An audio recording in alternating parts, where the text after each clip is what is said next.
বন্ধুরা, একসময় ভারতীয় ক্রিকেটের সবচেয়ে ভয়ঙ্কর সুইং বোলারদের মধ্যে একজন ছিলেন ভুবনেশ্বর কুমার। সবচেয়ে বড় বিষয় হল তিনি শুধু উইকেটই নিচ্ছেন না, একই সঙ্গে রানও আটকে রাখছেন অসাধারণভাবে।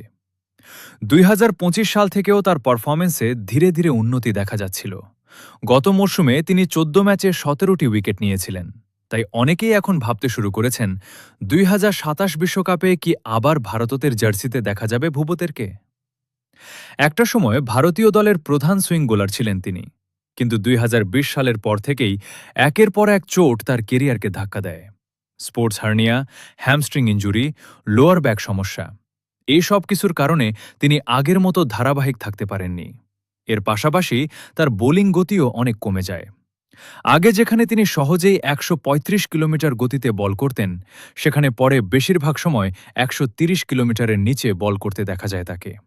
ফলে ২০২২ সালের পর ধীরে ধীরে ভারতীয় দল থেকে হারিয়ে যান ভুবিশঙ্কর। এখন আসল প্রশ্ন, ভুবনেশ্বর কুমার কি ২০২৭ বিশ্বকাপে খেলবেন? সত্যি বলতে গেলে সম্ভাবনা খুবই কম, কারণ তখন তার বয়স হবে প্রায় ৩৬ বছর। প্রায় ৪ বছর ধরে তিনি জাতীয় দলের বাইরে, আর বর্তমান ভারতীয় দল অনেক বেশি আক্রমণাত্মক ও তরুণ ক্রিকেটারদের উপর নির্ভর করছে।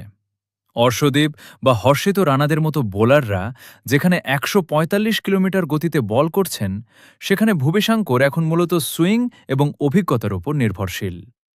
যদিও দক্ষিণ আফ্রিকার পিচে সুইং বোলারদের সুবিধা থাকে, তবুও বিসিসিআই সম্ভবত ভবিষ্যতের কথা ভেবে তরুণদেরই সুযোগ দিতে চাইবে।